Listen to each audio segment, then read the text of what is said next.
दुनिया का सबसे आसान सब्जेक्ट बायोलॉजी, और इससे भी आसान सब्जेक्ट केमिस्ट्री, और इससे भी आसान सब्जेक्ट मैथ, और सबसे आसान सब्जेक्ट फिजिक्स। तो चलिए सबसे आसान से सब्जेक्ट को सबसे आसान तरीके से सीखते हैं। ओके, चलो कुड़ी तक हर सुविधा पहुंचाएंगे। Good morning students.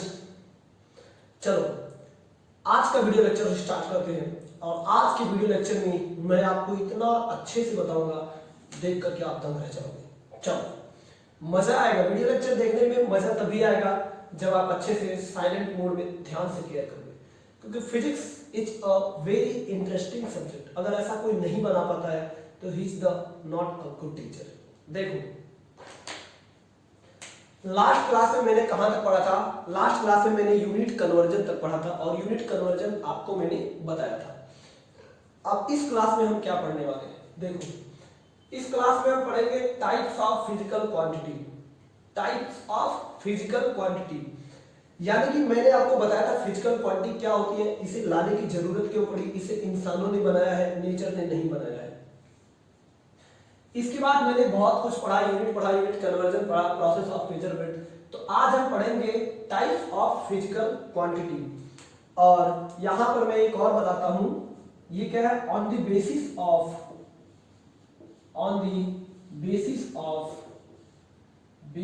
Of their unit, ठीक ना? यानी कि फिजिकल क्वांटिटी को यूनिट के बेस पे कितने कैटेगरी में कैटेगराइज किया गया है, ये चीज हम देखेंगे। ठीक है, तो देखो अब यहां पर मैं आपको क्या दिखाना चाहता हूं। सबसे पहले मैं बताऊंगा कौन सा है। सबसे पहले जो क्वांटिटी आती है वो है फंडामेंटल क्वांटिटी। क्या है? फंडामेंटल क्वांटिटी, ठीक ना? फंडामेंटल फिजिकल क्वांटिटी, यहां से लिख लो फंडामेंटल फिजिकल क्वांटिटीज, ठीक ना? तो पहला आपका है फंडामेंटल फिजिकल क्वांटिटीज, और दूसरा आपका क्या है? देखो दूसरा है ड्राइव्ड फिजिकल क्वांटिटीज, दूसरा है ड्राइव्ड फिजिकल क्वांटिटी, ठीक ना? Derived physical quantity. अब आपको फंडामेंटल फिजिकल क्वांटिटी मिल गया, ड्राइव्ड फिजिकल क्वांटिटी मिल गया। देखो एक इसमें और आता है जिसको हम बोलते हैं सप्लीमेंट्री फिजिकल क्वांटिटी। तो सप्लीमेंट्री को हम बाद में पढ़ेंगे, पहले हम इन दोनों को पढ़ लेते हैं और देखते हैं कि आखिर फंडामेंटल फिजिकल क्वांटिटी और ड्राइव्ड फिजिकल क्वांटिटी क्या है, इनमें क्या डिफरेंसेस है, आखिर इनको ऐसा क्यों बोला गया। देखो मैं यहां से दो लाइन बनाता हूं, देखो मैं यहां से दो लाइन बनाता हूं और मैं यहां से पहले कुछ आपको समझाऊंगा। क्या समझाने वाला हूं? देखो जैसे मान लो मैंने आपको बोला आपके पास एक दीवार है, जैसे मान लो मैंने बोला आपके पास ईंट है, ठीक ना? ये आपका रेड ईंट है, ठीक, और ये आपका कौन सा ईंट है? ग्रीन ईंट है। और ये आपका कौन सा ईंट है? ये मान लो आपका ब्लैक ईंट है। और इसको आप मान सकते हो, देखो रेड ईंट, ईंट वही जिससे घर बनाते हैं, तो ईंट का मतलब वही चीज है जिससे घर बनाते हैं। तो ये आपका रेड हो गया, ये क्या हो गया? ग्रीन, ये हो गया ब्लू, ये हो गया येलो, और यहां से एक और ले लो व्हाइट, और यहां से आप ये ले लो ब्लैक, ठीक है, एक और ले लो। तो अब यहां पर जो मैं लेता हूं, इसको कौन सा ले लो भाई? जो मर्जी आप बना लो, पिंक ले लो, पिंक जो लड़कियों का फेवरेट कलर है, इसलिए पिंक लेना जरूरी है, नहीं तो नाराज हो जाएगी। ठीक है, देखो तो ये 7 ईंट हमारे पास है। ये ईंट अपने आप में कंप्लीट है। हम कह रहे हैं, हम ये कह सकते हैं कि ये जो ईंट है ये दूसरे पर डिपेंड नहीं करता। रेड ईंट ग्रीन ईंट से एकदम परफेक्टली डिफरेंट है, डिपेंड नहीं कर सकता। और ब्लू ईंट ग्रीन ईंट से डिपेंड नहीं कर रहा है, और ब्लू ईंट ब्लैक ईंट से डिपेंड, यानी कि इस 7 के 7 ईंट में एक दूसरे पर कोई डिपेंड नहीं कर रहा है। तो इसको हम बोलेंगे, इसको हम क्या बोलेंगे? इसको मैं बोलूंगा फंडामेंटल ईंट। इन सभी को बोलूंगा, ये जो हमारा 1 by 1 है, मैं इसको गोला बना देता हूं, ये जो हमारा 7 ईंट है ना, इसको मैं बोलूंगा फंडामेंटल ईंट। क्या बोलेंगे इसको? इसको आप बोलोगे फंडामेंटल ईंट। क्या बोलेंगे? फंडामेंटल ईंट। कहने का मतलब है कि ये जो ईंट है छोटा छोटा, ये एक दूसरे पे डिपेंड नहीं कर रहा, अपने आप पे सेल्फ है। अगर इन दीवारों, इस सभी ईंट को जोड़ करके हमने एक दीवार बना दिया, एक घर का मकान बना दिया, क्या बना दिया? एक मान लो इन सभी ईंट को जोड़ करके हमने एक बड़ा सा ईंट बना दिया, तो हमने यहाँ पर कुछ ऐसे ईंट बना दिया। देखो मैंने यहाँ से कुछ ईंट उठाया और इसको मैंने बना दिया ग्रीन ब्लू ग्रीन ब्लैक, ठीक ना, व्हाइट रेड पिंक और यहाँ से येलो और फिर यहाँ पर ग्रीन डाल दो। तो कहने का मतलब ये आपका एक बड़ा सा ईंट बन गया। तो जो बड़ा सा ईंट बना है, ये देखो ये ब्लू ईंट ग्रीन ईंट व्हाइट ईंट रेड ईंट सभी को मिला करके बना है। तो ये जो बड़ा वाला ईंट है, बड़े ध्यान से देखो, जो बड़ा वाला ईंट है जिसको मैंने गोला मारा हुआ है, ये ईंट बेसिकली क्या है, इसको हम बोलते हैं ड्राइड ईंट। क्या बोलेंगे, ड्राइड ईंट। कहने का मतलब छोटा छोटा ईंट जो था, जो सेल्फ था, यानी कि एक दूसरे पे डिपेंड नहीं कर रहा था, उसको हमने बोला फंडामेंटल ईंट। अब इस फंडामेंटल ईंट के छोटे छोटे ईंट को जोड़ करके हमने एक बड़ा सा ईंट बना दिया, साइज में जो बड़ा है। तो ये जो बड़ा वाला ईंट है ना, इसको हम बोलेंगे ड्राइड ईंट। क्या बोलेंगे, इसको मैं बोलता हूं ड्राइड ईंट, इसको मैं बोलता हूं ड्राइड ईंट, ठीक है। क्या बोलेंगे, ड्राइड ईंट। तो कहने का मतलब ये है कि जो ईंट छोटा छोटा है, एक दूसरे पे डिपेंड नहीं करता, उसको मैं बोलूंगा फंडामेंटल ईंट। और जो बड़ा वाला ईंट है, ये देखो ग्रीन पे डिपेंड कर रहा है, ब्लू पे डिपेंड कर रहा है, व्हाइट पे, क्योंकि इन सभी छोटे छोटे ईंटों से मिल करके एक बड़ा सा ईंट बनाया। तो जो बड़ा वाला बना हुआ ईंट है, वो छोटे ईंटों पर डिपेंड करेगा। तो इसको हम बोलेंगे ड्राइड ईंट। ऐसा जो आपने देखा, क्यों ड्राइड का मतलब क्या होगा, ड्राइड का मतलब डेरिवेशन से होता है। डेरिवेशन का मतलब दो चीजों को मिला करके एक बड़ी चीज बनाना, यानी कि दो अलग अलग चीजों को मिला करके या तीन अलग अलग चीजों को मिला करके कुछ दूसरी न्यू चीज का इन्वेंशन करना। तो ये जो हमारा था, ये फंडामेंटल था, अपने आप में कंप्लीट था, ठीक है। और इसको हम बेसिक यूनिट भी बोलते हैं, बेसिक यूनिट भी बोलते हैं। और जो ये बड़ा वाला ईंट है, ये छोटे छोटे ईंटों से मिला करके बनाया गया है। तो बेसिकली जो बड़ा वाला ईंट है, ये इससे ड्राइव किया गया है, इससे निर्माण किया गया है। तो हम बोलेंगे हमारा फंडामेंटल ईंट। अब इसी तरह हमारा फंडामेंटल फिजिकल क्वांटिटीज होती है और ड्राइव्ड फिजिकल क्वांटिटीज होती है। आओ समझते हैं क्या है। देखो इसी को समझना है। जैसे मैंने आपको बताने का कोई मीनिंग नहीं है, बट इसीलिए बताया हूं ताकि आपको अच्छे से समझ आए। तो देखो फंडामेंटल यूनिट क्या है, फंडामेंटल फिजिकल क्वांटिटी क्या है, इसको देखो। यहां पर अगर मैं बोलूंगा फंडामेंटल फिजिकल क्वांटिटी क्या है, तो बोलो यहां से क्या आ जाएगा, पहला लाइन आएगा, it is not depends on other physical quantities. It is not depends on other physical quantities, ठीक ना। अब इसके बाद इसमें देखेंगे तो ये क्या हो रहा है, it depends on किसका, ये किस पे डिपेंड करेगा, फंडामेंटल फिजिकल क्वांटिटी। अभी दिखाऊंगा आपको कैसे। तो ये जो है, ये हमारा फंडामेंटल फिजिकल क्वांटिटी पर डिपेंड करेगा, फिजिकल क्वांटिटी, ठीक ना। तो ये हमारा फंडामेंटल फिजिकल क्वांटिटीज पर डिपेंड करेगा। बड़े आसानी से हमने निकाल लिया। ये हमारा पहला लाइन था, ठीक है, पहला लाइन था। अब हम बोलेंगे फंडामेंटल यूनिट क्या होता है। भाई फंडामेंटल फिजिकल क्वांटिटी है तो फंडामेंटल यूनिट भी होगा। तो अभी हम डिफाइन कर लेते हैं। तो अगर मैं बोलूंगा फंडामेंटल यूनिट, तो हम बोलेंगे यूनिट ऑफ किसका, fundamental physical quantity, unit of fundamental, ठीक ना, physical quantity, unit of fundamental physical quantity is depends on it's called unit. क्या बोलते हैं इसको, हम क्या बोलते हैं, इसको बोलते हैं फंडामेंटल यूनिट। अभी मैं आपको बताऊंगा ये क्या होता है। ये होता है fundamental unit.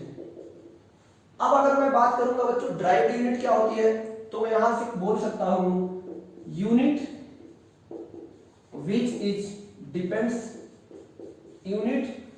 Depends on the, किस पर, जो हमारा ड्राइव, यानी कि which depends on the drive, sorry which depend on the fundamental unit. अभी मैं आपको बताऊंगा, ठीक ना, विच depend on the fundamental unit, ठीक ना। तो यही चीज हमें देखना है। अब मैं देखूंगा ऐसे कितने फिजिकल क्वांटिटीज है जो अपने आप में कंप्लीट है, यानी कि ड्राइव नहीं है, और कितने ड्राइव क्वांटिटी है। इनके कंसेप्ट को मैं आप समझूंगा। अब एक एग्जांपल से बात करूंगा, ध्यान से देखिएगा। तो अगर हम बात करेंगे फंडामेंटल क्वांटिटीज की, तो बताओ यहां पे मैं लिखता हूं क्वांटिटी, क्या लिखता हूं, यहां पे मैं लिखता हूं क्वांटिटी और यहां पे लिखता हूं सिंबल, ठीक ना, और यहां पे मैं लिखता हूं यूनिट। तो बेसिकली बच्चों यहां पर हमारे पास 7 फिजिकल यानी कि 7 फंडामेंटल यूनिट है। यहां पर हमारे पास जो फिजिक्स में साइंटिस्टों ने जो डिसाइड किया है वो 7 फंडामेंटल यूनिट जो बनाया गया है, और इसी फंडामेंटल यूनिट से हम सारे ड्राइव यूनिट को ड्राइव करते हैं, इसे समझना। तो अगर हम लिखते हैं क्वांटिटी, तो क्वांटिटी का मतलब फंडामेंटल क्वांटिटी। अगर मैं यहाँ पे लिखता हूँ इसके नीचे कुछ लिखूंगा, इसका मतलब हम फंडामेंटल क्वांटिटी का नाम लिखेंगे, और सिंबल के नीचे लिखेंगे तो हम उसका लिखेंगे कैसे शो करते हैं, और यूनिट के नीचे लिखेंगे तो उसका यूनिट क्या है, ये चीज हम लिखेंगे, ठीक है। चलो देखो, तो अगर मैं यहां से सबसे पहला बोलूंगा तो मैं यहां से 7 लाइन बना देता हूं, क्योंकि 7 होगा 1 2 3 4 5 6 7। तो जो सबसे पहला फंडामेंटल यूनिट है वो है लेंथ, ठीक ना, लेंथ। तो लेंथ का जो सिंबल है इसको हम किससे शो करते हैं, m से। लेकिन बच्चों लेंथ का जो यूनिट है वो कितना है, मीटर, आप जानते हो, मैंने आपको बता रखा है, तो ये आपका मीटर। देखो तो तुम लोग समझ लो, जो लेंथ का यूनिट है वो मीटर है, और इसका सिंबल m से हम इसको रिप्रेजेंट करते हैं। ये पहला हमारा physical quantity, fundamental physical quantity है। अगर मैं दूसरा यहां से बात करता हूं, तो दूसरा ले लो यहां से टाइम, ठीक ना। तो टाइम का जो यूनिट होता है बच्चों, ये होता है सेकंड। क्या होगा, सेकंड। अब देखो सेकंड साथियों, इसका जो यूनिट होता है टाइम का वो सेकंड होता है। लेकिन देखो साथियों यहां पर जो है हम सेकंड का सिंबल क्या लिखेंगे, इसको हम एस लिखते हैं, ठीक। तो तीसरा जो हमारा फंडामेंटल फिजिकल क्वांटिटी है वो है मास। मास। अब आप बोलोगे सर मास का यूनिट क्या होता है, तो यहां पर हम सारे के सारे एमकेएस यूनिट लिख रहे हैं। तो ये हमारा होता है बच्चों किलोग्राम, कितना होगा, किलोग्राम। तो यहां पर क्या सिंबल होगा, केजी। ये हो गया आपका मास। यहां पर एक और है, मैं लिखता हूं करंट। करंट भी आपका फंडामेंटल फिजिकल क्वांटिटी है। तो अब करंट का अगर देखेंगे हम, बताओ यहां पर यूनिट क्या होगा, एम्पियर। क्या होगा, एम्पियर। लेकिन बच्चों इसका सिंबल क्या होगा, इसका सिंबल होता है कैपिटल ए। ये हो गया आपका करंट। इसके बाद बात आती है बच्चों टेम्परेचर की, ठीक ना। तो मैं यहां पे लिख देता हूं टेम्परेचर। तो टेम्परेचर का जो यूनिट होता है वो होता है केल्विन, ठीक है। और अगर हम बात करेंगे इसके सिंबल का, तो इसका सिंबल होता है के। ध्यान रखना। अब ये कहने का मतलब हम मीटर, सेकंड, किलोग्राम, एम्पियर ऐसा हर बार तो नहीं लिख सकते ना, इसलिए हमने इसका सिंबल बनाया। पहले लेटर को हमने सिंबल के रूप में यूज किया। तो ध्यान देना, ये जो m है ये स्मॉल है, सेकंड जो है ये छोटा वाला s है, ठीक है। कौन सा s है, ये आपका छोटा s है, और किलोग्राम जो है वो भी आपका छोटा है, और बाकी ये दोनों बड़े हैं, क्योंकि ये साइंटिस्टों के नाम से हो रहे हैं, ठीक है। इसके बाद हम यहाँ पे देखेंगे अमाउंट ऑफ सबस्टेंस। क्या है लास्ट हमारा, ये है, लास्ट नहीं है, अमाउंट ऑफ सबस्टेंस, ठीक ना, सबस्टेंस। तो अमाउंट ऑफ सबस्टेंस की अगर हम बात करेंगे, तो अमाउंट ऑफ सबस्टेंस का जो यूनिट होता है ये होता है मोल। अब इसका यूनिट मान लो मोल हो गया। अगर इसका यूनिट मोल हो गया तो बताओ इसमें सिंबल कितना होगा, इसमें सिंबल भी आपका मोल होगा। इसके बाद जो 7 नंबर है वो है लुमिनस इंटेंसिटी। क्या है, लुमिनस इंटेंसिटी। अब लुमिनस इंटेंसिटी क्या होता है मैं आपको पढ़ाऊंगा वेव ऑप्टिक्स में। किसमें पढ़ाऊंगा, वेव ऑप्टिक्स में। और वेव में वो सब चीजों में हम देखेंगे इंटेंसिटी, लुमिनस क्या होता है। तो लुमिनस इंटेंसिटी का जो यूनिट होता है ये होता है कैंडेला। क्या होता है, कैंडेला। और बताओ इसका जो सिंबल है वो कितना होगा, CD। तो बेसिकली साइंटिस्टों ने फंडामेंटल यूनिट यानी कि सबसे बेसिक जो फिजिकल क्वांटिटीज बनाई है वो ये 7 बनाया हुआ है। कौन कौन सा, length, time, mass, current, temperature, amount of substance और लुमिनस इंटेंसिटी, इतना बनाया हुआ है। अब इनके जो मास, इसके जो सिंबल होते हैं metre, second, kilogram, ampere, kelvin, mole, candela, और इसका यूनिट है। ये बात सिर्फ किसका है, ये बात है हमारा फंडामेंटल फिजिकल क्वांटिटी का। अब अगर हम इसका देखेंगे, यानी कि अगर हम बात करते हैं ड्राइव फिजिकल क्वांटिटी का, तो मैंने आपको बताया कि फंडामेंटल फिजिकल क्वांटिटी का यूज करके हम ड्राइव फिजिकल क्वांटिटी बनाते हैं, तो इसे हम समझेंगे। देखो यहां पर मैं एक एग्जांपल लेता हूं, ध्यान से समझना। मैं यहां से लिखता हूं फोर्स, क्या लिखूंगा? फोर्स। फोर्स छोड़ो, फोर्स दूर की बात है, सबसे पहले हम यहां पे लिखेंगे वेलोसिटी यानी कि स्पीड। तो अगर मैं यहां से बोलूंगा स्पीड, तो बताओ स्पीड कितना होता है? अगर आप 9th क्लास में, 8th क्लास में, 10th क्लास में या फिर कह लो बचपन में पढ़े होंगे, तो आपको पता होगा बच्चों जो स्पीड होता है, स्पीड आपका क्या होता है? ये आपका होता है लेंथ, ये होता है लेंथ और डिवाइडेड बाय, बताओ क्या है आपका? टाइम है, लेंथ डिवाइडेड बाय टाइम। तो अगर आप देखोगे, देखो बड़े ध्यान से, ये जो स्पीड है, ध्यान से देखो, यहां पर बच्चों जो स्पीड है ना, ये जो स्पीड है ना, ध्यान से देखो, स्पीड किस पे डिपेंड कर रहा है? फंडामेंटल क्वांटिटी लेंथ पे डिपेंड कर रहा है और फंडामेंटल क्वांटिटी टाइम पे डिपेंड कर रहा है। तो आप देखो लेंथ फंडामेंटल क्वांटिटी है, हाँ। टाइम फंडामेंटल क्वांटिटी है, हाँ। तो आप बोलोगे ये जो क्वांटिटी है ये क्या है? ये DERI, ये ड्राइव फिजिकल क्वांटिटी है, ये ड्राइव फिजिकल क्वांटिटी है।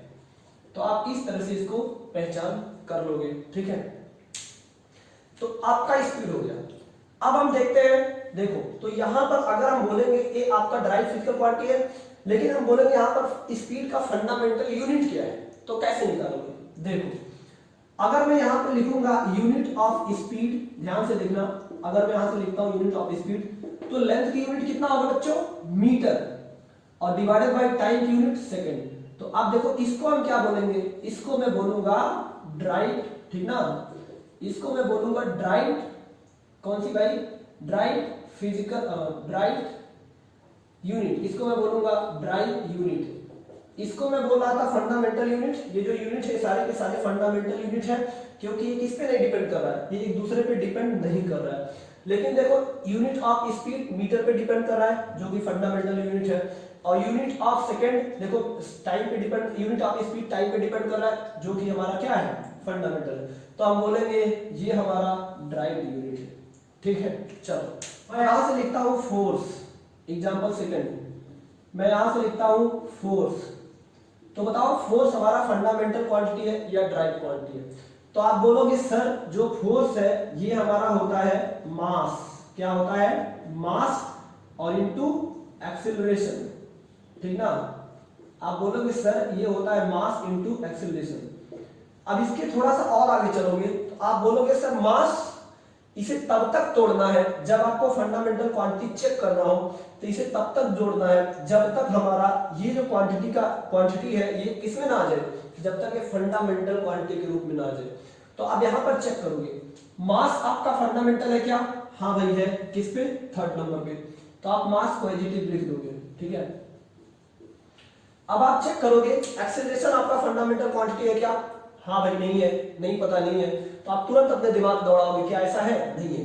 तो आप सोचोगे एक्सेलरेशन क्या होता है, तो थोड़ी देर सोचने के बाद आप बोलोगे सर एक्सेलरेशन होता है स्पीड और डिवाइडेड बाय टाइम, ये हो गया। तब आप यहां पर फिर सोचोगे, क्या सोचोगे? सोचोगे मास फंडामेंटल क्वांटिटी है, हाँ मिल गया। टाइम फंडामेंटल क्वांटिटी है, हाँ मिल गया। लेकिन स्पीड फंडामेंटल क्वांटिटी नहीं है। तो आप क्या बोलोगे? आप बोलोगे सर अब स्पीड को भी तोड़ दो। तो जब स्पीड को तोड़ोगे तो क्या बनेगा? आप यहां से बोलोगे सर ये मास डिवाइडेड बाय टाइम इधर आ गया, और स्पीड कितना होता है? लेंथ, ठीक ना। तो लेंथ डिवाइडेड बाय टाइम। तो अब आप चेक करोगे, क्या चेक करोगे? देखो मैं यहां पे लिखता हूं, ये आप इसको सोचोगे तो आप बोलोगे ऊपर मास हो गया और इनटू कितना हो गया? लेंथ हो गया, ठीक है। और डिवाइड में कितना आ गया? टाइम का स्क्वायर आ गया। तो अब इसमें तीन चीज दिख रहा है, क्या दिख रहा है? मास दिख रहा है, लेंथ दिख रहा है, टाइम दिख रहा है। तो आप सोचोगे मास फंडामेंटल है क्या भाई? हाँ भाई मास फंडामेंटल है, आ गया। फिर सोचोगे लेंथ फंडामेंटल है क्या भाई? हाँ भाई यहाँ पर है, हो गया। फिर सोचोगे टाइम फंडामेंटल है, आप देखोगे यहाँ पर, हाँ भाई है।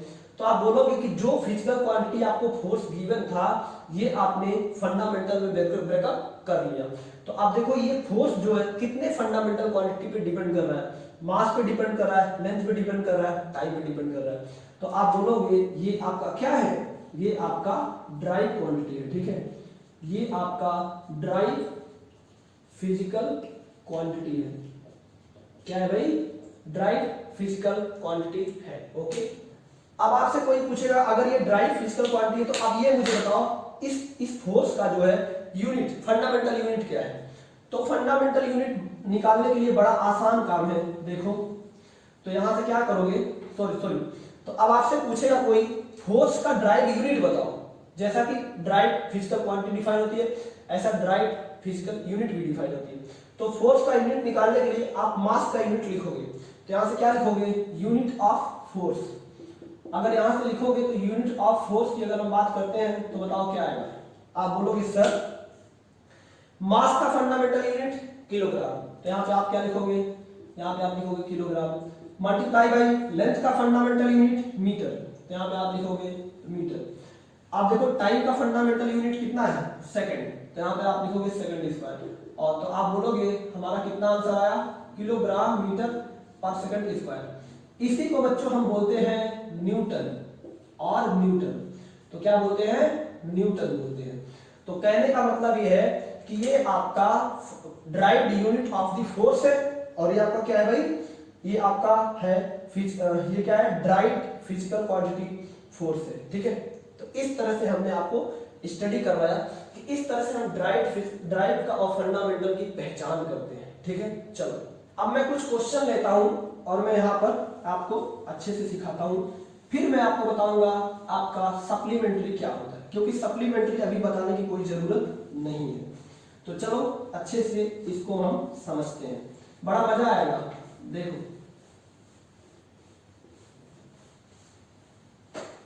देखो देखो तो यहां पर क्या क्वेश्चन है?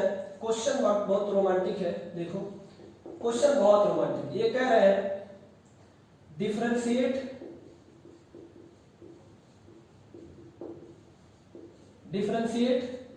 फंडामेंटल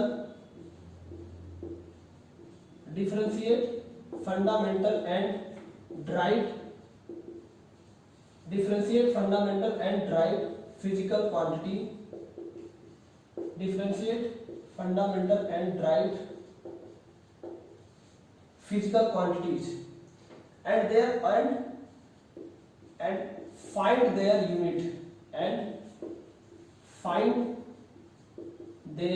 unit तो अब इसमें मैं क्या क्या देता हूं? देखो मैं कुछ क्वेश्चन देता हूं। पहला मैं देता हूं बच्चों वर्क, पहला मान लो कितना है? वर्क है। दूसरा यहां से कितना है? मान लो यहां से दूसरा मान लो टेम्परेचर, तो यहां से दूसरा मान लो आपका है टेम्परेचर। अब तीसरा आप क्या मान सकते हो? देखो तीसरा आप मान लो चार्ज, क्या मानोगे? चार्ज। और फोर्थ आप क्या मान लो? बोलो फोर्थ क्या मान लो? मैं यहां पर ले लेता हूं पोटेंशियल, क्या ले लेता हूं? पोटेंशियल। फिफ्थ बताओ कितना ले लो? फिफ्थ में ले लेता हूं रेजिस्टेंस, ठीक ना? रेजिस्टेंस। और सिक्स्थ में लेता हूं, क्या लेता हूं? सिक्स ले लो आप यहां से, टेम्परेचर तो हो गया है, आप यहां पर एक और ले लो, मोल ले लो, मोल, ठीक है। और सेवेंथ आप ले लो मैग्नेटिक फील्ड, क्या लोगे? Magnetic field. और एट्थ कितना लोगे? बोल दो। 10 इलेक्ट्रिक फील्ड छोड़ो, स्प्रिंग कांस्टेंट ले लो, क्या ले लो? Spring constant. स्प्रिंग कांस्टेंट ले लिया। अब यहां पर देखो, यहां से मैं ये हो गया आपका एट्थ, और नाइन्थ देखो क्या है? देखो नाइन्थ आप ले लो मोमेंटम, क्या लोगे? मोमेंटम। और टेंथ जो है इसको आप ले लो, क्या लोगे भाई? आप इसको ले लो ना, मोमेंट ऑफ इनर्शिया, क्या ले लोगे? Moment of inertia. अब इसे हमें सॉल्व करना है। देखो तो अब इसे सॉल्व करना है, तो सबसे पहले हम इसके सॉल्यूशन में चलेंगे। सबसे पहले हम फंडामेंटल यूनिट ढूंढेंगे। तो सबसे पहले मैं यहां पे लिखता हूं फंडामेंटल क्वांटिटी। तो जैसा कि मैंने आपको बताया है, फंडामेंटल क्वांटिटी में कितने से फंडामेंटल क्वांटिटी में तो सिर्फ 7 थे। अब उन 7 में से देखो कौन सा है? वर्क था क्या फंडामेंटल क्वांटिटी में? नहीं था। टेम्परेचर था? हाँ था। चार्ज नहीं था, पोटेंशियल नहीं था, रेजिस्टेंस नहीं था, मोल था। तो फंडामेंटल क्वांटिटी अगर आप यहां से देखोगे तो आपके पास सिर्फ कितना है, टेम्परेचर है। और अगर हम इसके यूनिट की बात करेंगे तो इसका यूनिट केल्विन होता है। अब दूसरा कितना है, मोल, तो मोल की यूनिट जो है ये मोल ही होता है। तो एक दो चीज। अब हम यहाँ पर बात पता चल रही है वर्क क्या है। जब फंडामेंटल 7 में से 7 जितना हमारे पास था उसको हमने एक तरह से देख लिया तो 7 था, ठीक है। तो यानी कि टेम्परेचर जो है और मोल जो है ना, ये दोनों हमारे फंडामेंटल थे, हमने लिख लिया। अब आया वर्क फंडामेंटल क्वांटिटी नहीं है तो हम वर्क को तोड़ेंगे और तोड़ करके पता करेंगे ये फंडामेंटल किस किस पे डिपेंड कर रहा है। तो चलो देखते हैं। तो अब मैं यहाँ पर दूसरा में लिखता हूँ, क्या लिखता हूँ भाई, क्वांटिटी किस पर, यहाँ पे मैं लिखता हूँ, यहां से मैं लिखता हूँ आपका ड्राइड क्वांटिटी, ठीक ना, ड्राइड क्वांटिटी। तो अगर मैं यहां से लिखता हूं ड्राइड क्वांटिटी तो बताओ क्या होगा, ध्यान से देखो। मैं यहां पे लिखता हूं वर्क, क्या लिखता हूं, वर्क। तो बताओ वर्क क्या होगा।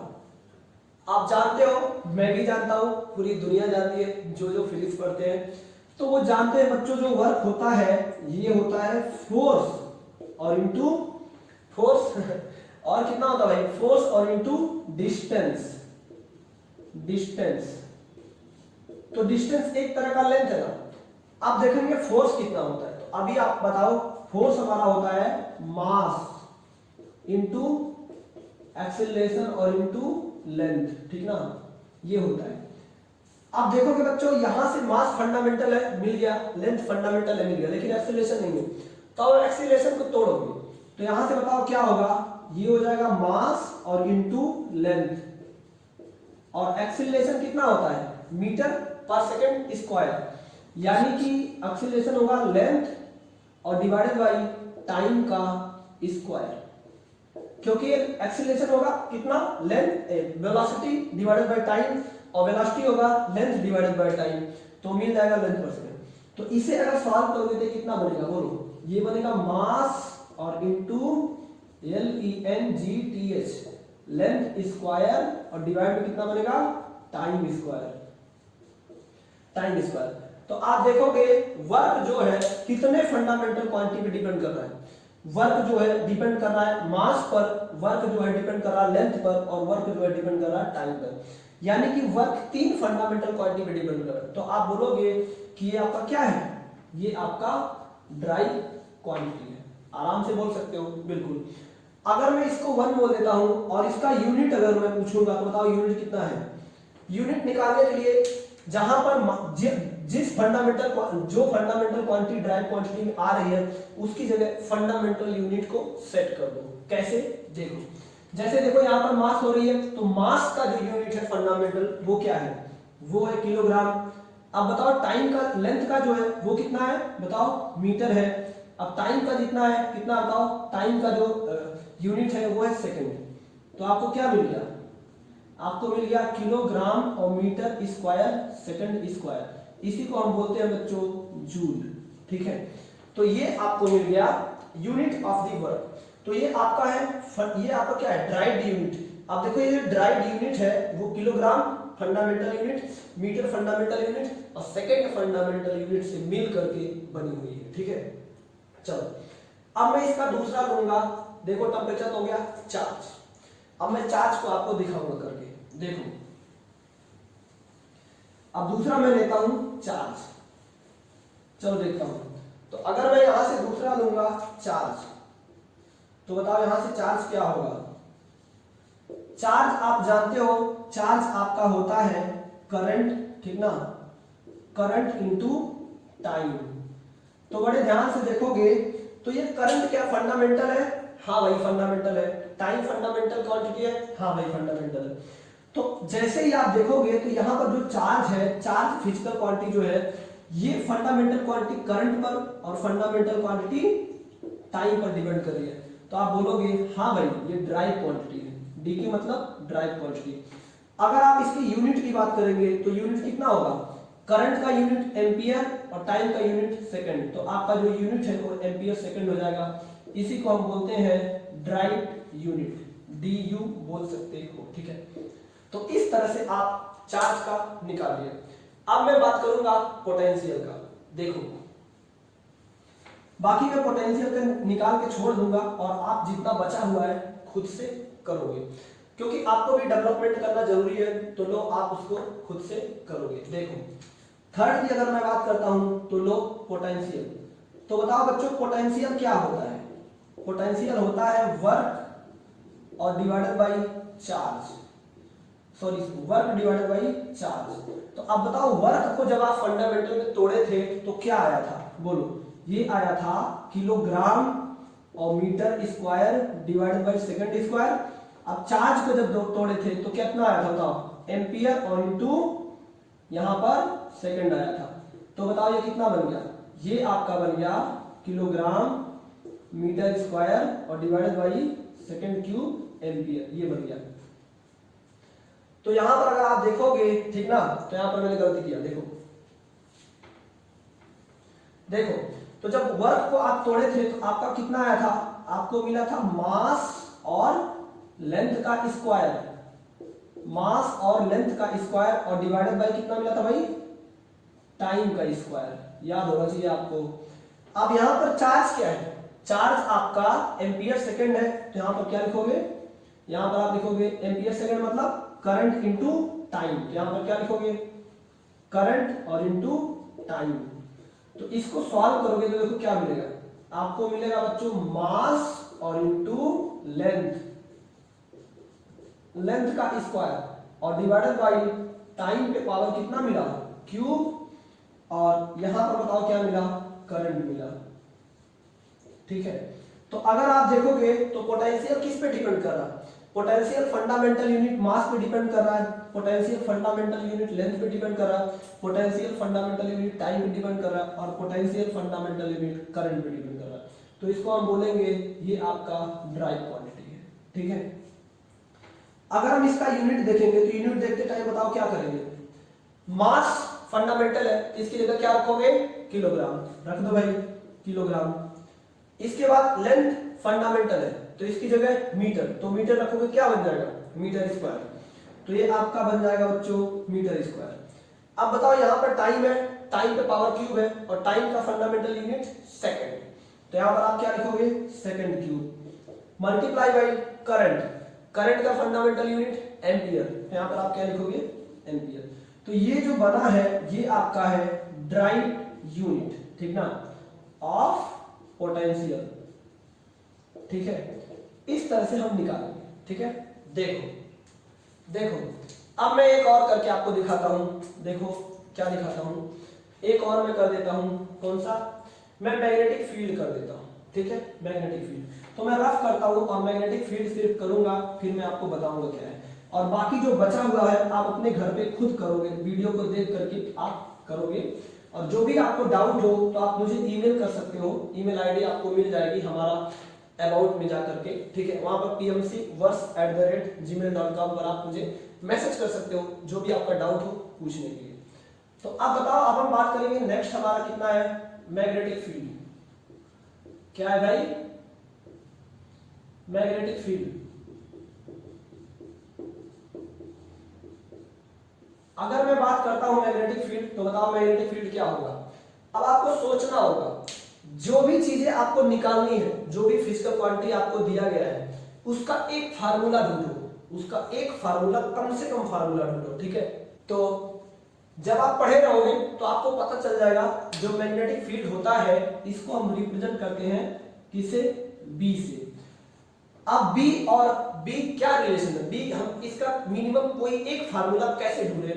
तो आप सोचोगे कि हम जानते हैं करंट कैरिंग कंडक्टर में जो फोर्स लगता है वो लगता है IBL।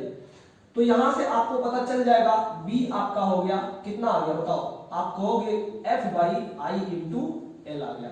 तो आप बोलोगे, यहां से आप बोलोगे सर जो मैग्नेटिक फील्ड है ये क्या बन गया? मैग्नेटिक फील्ड आपका F/I × L बन गया।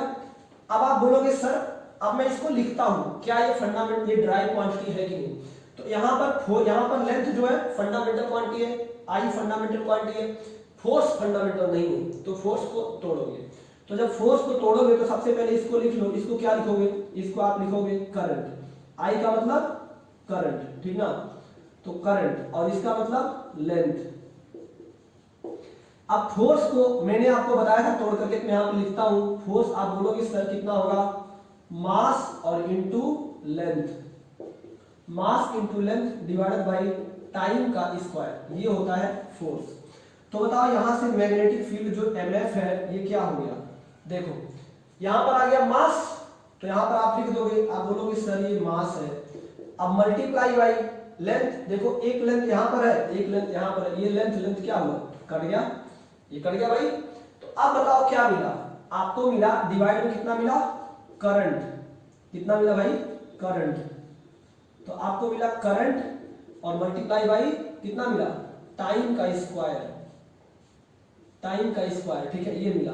तो अब देखो जो मैग्नेटिक फील्ड B है ये डिपेंड कर रहा है फंडामेंटल क्वांटिटी मास पर, फंडामेंटल क्वांटिटी करंट पर, फंडामेंटल क्वांटिटी टाइम पर। तो आप बोलोगे ये कौन सा क्वांटिटी है, ये आपका ड्राइव क्वांटिटी है, देखो।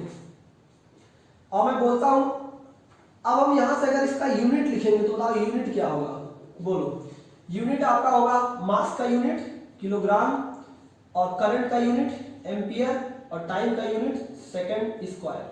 तो ये आपका जो मिला है ये आपका क्या है, ड्राइव यूनिट, ठीक ना। या फिर इसी को हम क्या बोलते हैं, इसी को हम बोलते हैं बच्चों क्या बोलते हैं, हम टेस्ला बोलते हैं, क्या बोलते हैं, टेस्ला, ठीक है। तो बच्चों इस तरह से हम ड्राइव और फंडामेंटल क्वांटिटी की जनरेट करते हैं, डिफरेंशिएट करते हैं, कैलकुलेशन कैसे करते हैं, पता क्या करते हैं, फंडामेंटल यूनिट क्या है, ड्राइव यूनिट क्या है, ये सारी बातें हमने सीखी। अगली क्लास में हम इसके 2-4 सवाल करेंगे और इसके बाद हम आपको सप्लीमेंट्री क्वांटिटी की तरफ ले जाएंगे। सप्लीमेंट्री क्वांटिटी एक इंटरेस्टिंग फैक्ट है कि उसको बिना यूनिट के उसको एजम्पशन लिया गया है। कहने का मतलब सप्लीमेंट्री क्वांटिटी आप देखोगे उसका कोई यूनिट नहीं रहता, उसका कोई भी यूनिट नहीं है, फिर भी वो फिजिकल क्वांटिटी है। इन बातों को हम समझेंगे। तो आज की क्लास को मैं यहीं पर स्टॉप करता हूं और अगली क्लास में मिलेंगे। तभी के लिए सभी को बाय बाय, बाय बाय। आराम से पढ़ो, खाओ, मौज करो और अपने आने वाले जनरेशन को पढ़ाओ और उनका सबका विकास करो। Bye bye.